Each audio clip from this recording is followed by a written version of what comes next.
So I'm trying to do everything that I have to do the best way that I can, the right way. All right, the right way is not using profanity against your probation officer. That's not the right way. The right way is not being disrespectful. And you know what? This whole thing with the injury to the elderly, where I ordered anger management, you do have an anger problem. Because when people tell you no, you can't accept that, you take it to 100. In this heated courtroom exchange, Judge Boyd confronts a woman on deferred adjudication for injury to an elderly person after she cursed at her probation officer, claimed everything was his fault, and made excuse after excuse. But Judge Boyd cuts through the drama with hard truths about accountability, adult responsibility, and respect.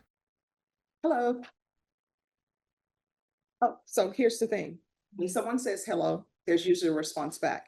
So let me just tell you what's going on. You're being rude and disrespectful to your probation officer. You act like you're not on probation. When I say there's to be no contact, there's to be no contact. And now you're using profanity towards probation officer like you're not on probation and that this is somehow his fault. It is not. It's all your fault. You're here because you're on deferred adjudication for injuring someone who's an elderly person. That's why you're here. You're not on probation because he placed you on probation. You're not on probation because he committed a crime and you're taking the time for him.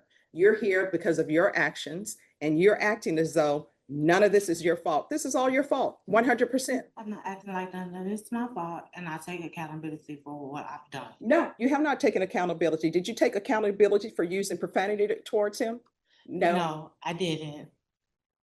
And I don't know why people think that when you're in a situation where you should be using logic to find what are using your cognitive skills to decide how I'm going to proceed with this, instead, you go after your probation officer. And the probation officer, let's be honest, every defense attorney will tell you a probation officer holds your life in their hands because you know what? Let's say you're supposed to report to probation at 9 a.m. and you end up reporting at 9:05. Guess what? You have not reported at 9 a.m. A probation officer could say, hey, that's a no report. But sometimes they may take sympathy on you and say, I realize what's going on. They're here, but they don't have to do that. And you using profanity towards a probation officer is not helping your case at all. And I understand that. And the reason why I did, and I didn't, I just said the F word because he called me a liar. And when I didn't lie to him about any situation that was going on, I sent them all the information from my legal aid lawyer. I sent them everything. He even gave me his personal number for me to contact him. When I had to go to the emergency room and had to get a blood transfusion, he even offered to take me there. He called. This is not your blood. This is not about your blood. I know it's not about my blood, but it's he basically, when I went to go see him, he was telling me that I lied to him, which I never lied to him about anything. No. This starts with you wanting to go to a location where I said you are not allowed to have contact. That's where all of this came up. Then everything snowballs into something else. Yes, ma'am. And I did exactly what you told me to. I didn't go to that location. I filed my police reports. I did everything that I could do without going to that location. All right, so then that was it. I don't know. What do you expect him to do? Like, I like for people to just put their cards on their table. Sometimes people are like, judge, but I like everybody to have an understanding. So you go to him because you want to go to a location and retrieve items when I told you you couldn't go to that location. So we're back to the point. What did you want him to do? I asked him, was there any assistance or any way that I could? He told me, I don't know. He told me he didn't know, he couldn't help me. So I didn't have no other choice but to call the police, make a police report. I had my daughter, she's 16 years old, to go there. When she went there, she took pictures of everything that was outside. All right, so again, what did you want him to do? He said, hey, I don't know, there's nothing I can do for you. When I contacted Miss Adams, she told me to ask my probationer if there's any assistance that he can help me or provide without going to that location. And he's saying no. And he said no. And I told him I don't have no other choice. My children is 16 and 18. They didn't have the money. They don't have money for you all. My daughter just quit her job because no one was able to take her to work. So I didn't have nobody else to help me get So anything. again, I don't know how this translates into you using profanity against him. He's like, I can't help you. And honestly, it's not his job to help you get your things. Really, you know what a probation officer's job really is? And they'll correct me if I'm wrong, but their job is to make sure that you abide by your conditions. Everything else that they're doing is just extra, but that's not their job. It's not, for example, if you can't pay your utilities, it's not their job to find places for you to pay utilities. They'll do it. They'll say, here's some places that you can call. But that's not his job. And if he tells you, I can't help you with getting your things, again, we're back to the point. He says, I can't help you. So what do you want him to do? He's like, I can't help you. And How does that translate into using profanity against him? And then telling him, sending him an email, telling him all this is his fault and it's on his shoulders. It's not. All of this happened because of you. Guess what? You can't go to that location because you injured an elderly person. That's why it's all your fault. And there are consequences for all our actions. It is, and I communicated with him. I told him everything. I sent every case number. I even sent him my legal aid information. I sent everything. I tried to do everything the right way before it even went out of hand. But see, here's what you don't understand, and you're not internalizing what I'm saying. He is telling you, I can't help you with that. And you still keep going back to him. He's already told you, I can't help you with that. Giving him numbers to your legal aid, giving him numbers to this person saying, we're trying to help her get her things. He can't help you with that. His whole role is to supervise you on probation. That's it. He can't say, you know what I'm going to do? I tell you what, let me go over there and get your things for you. He can't do that. That's not his job. Now, if he offers to do that, great, but he doesn't have to. He has told you more than once, I cannot help you with that. I still don't understand how that goes and translates into you using profanity against him. His job is hard as it is. And then to have somebody come in and use profanity against them, that's an issue. And then to have you go into that location when you know you're not supposed to, that's an I issue. never did go to the location. I didn't. I had to call the police from a different location. To make All right, so you called the police and then what happened? I made the police report. I went down to the property. I also went down to 315, the headquarters, to fill out all the information because the day I was arrested, everything was stolen. My car, my credit cards, everything. So I'm trying to do everything that I have to do the best way that I can, the right way. All right, the right way is not using profanity against your probation officer. That's not the right way. The right way is not being disrespectful. And you know what? This whole thing with the injury to the elderly, where I ordered anger management, you do have an anger problem. Because when people tell you no, you can't accept that, you take it to 100. He said, I can't help you with that. And then you use profanity against him. You're calling him all sorts of names. Nobody likes to be called out there, give a name.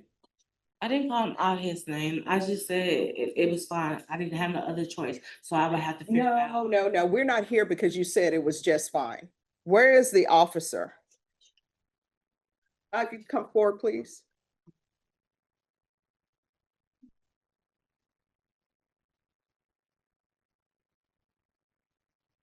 Ma'am, stand on this side. All right, so you're Officer Wolf? Yes, ma'am. All right, so let me ask you a question. Are you able to go to her former location and get her items for her? No, No, ma'am. that's your answer, no. Are you able to file a police report for her so she can get her items? No, ma'am. So he can't do that. So what do you want from him? I have to do it on my own. So if there's something he can help me with, then that's Well, see, that's the thing. Now, when you're before me and you're looking at potentially going to prison, now you're like, oh, well, he can't help me with that. He's told you that. Be an adult, solve your own problems. This is supposed to be problem solving. That's why you're on probation, for anger management issues, because you can't problem solve. I don't know, maybe you never were taught to problem solve, but if he's telling you, no, he can't do that, that's not in his job description, then there's no need to use profanity against him. He's told you, I can't do it. Judge, if I could Yes. speak for a minute. Throughout my time working with Ms. Holmes, it's been pretty apparent that she has a pattern of not taking responsibility or accountability for her behavior. This last incident just kind of made it painfully obvious how there's a deeper issue. Mhm. There's a heart issue. Until she can get her heart right, this pattern of behavior is going to continue for her throughout her life. Mhm. And she's going to continue to be a danger to herself, to the community, to her victims, everybody. She needs to get her heart right and realize that choices and actions have consequences, good and bad, unintended and unintended, anticipated, unanticipated. And until she gets her heart right and realizes that this is just going to continue. All right. Thank you so much. And Yes, thank ma'am. you for coming down. Yes, ma'am. So you're going to have to start using your cognitive skills and your problem solving. That's it. When somebody tells you they can't do something, then they can't do it. If somebody tells you, no, I can't take you to the grocery store today, figure it out. He is not really responsible for anything outside of his job description. If he does something outside of his job description, that's just probation officers being nice. And I understand that, but why would you offer to try to help me when I'm asking for some type of help, and then you tell me you can't help me? Yeah, he said no. Let me just tell you, here's a perfect example. And I've been in situations where people have told me no. And my thing is, I want you to not send me place to place. If the answer is no, just tell me no and I'll figure it out. He told you no. If I ask him right now, like for example, I had to rush here this morning because I don't like being late. And I was filling in for somebody else on another matter. And guess what? My tank is at a fourth. I don't like it being at a fourth. Now, would somebody go, excuse me, could you go and put gas in my car for me? They're going to say no. Now, what do I do with that? Do I use profanity against him? How dare you not go put gas in my car? He's just told me no. So guess what? As an adult, I got to figure it out. That's it. You got to figure it out. And your figuring it out is, let me get angry with somebody and use profanity against them. And maybe they'll then become so afraid of something and say, okay, we'll do that for you. Not his job. And I can tell you right now, if you don't start treating people with respect, one, you're not going to get anywhere, because when you disrespect people, they don't want to help you. And I'm And just number two, with respect. no, you did not. That's the thing. You're still in this clouds. Like these are not, I don't know how your relationships are outside of this world. But in this world, you need to treat people with respect, whether you respect them or not. Like right now, you can hate my guts all you want to, but you had better say, Your Honor or Judge. You understand? You better not be calling me out of my given name. And you better not be calling probation officers out of your given name. I'm sure he told you, no, I cannot help you. And when somebody says, no, I cannot help you with something, maybe you want to ask them again. You ask them again. If you ask the third time, you're begging. And he's already told you he can't help you with that. That is not his job. That is outside his job description. If he decides to help you outside of his job description, just him being nice. You need to figure it out. The same way people have children and you figured out how to have children, you need to figure out how to get the rest of your life together. You're on probation because of your actions. And honestly, the reports I received, I will tell you, when I received that report, I told them, file a motion to revoke.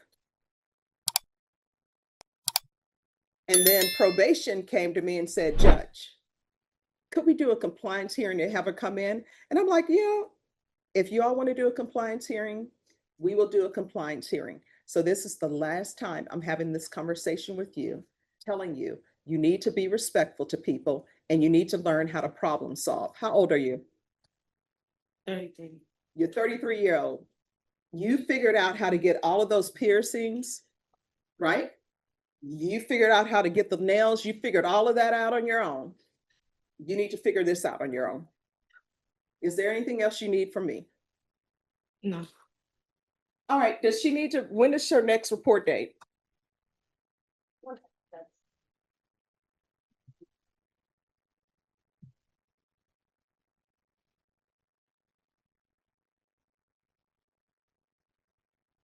And are you employed?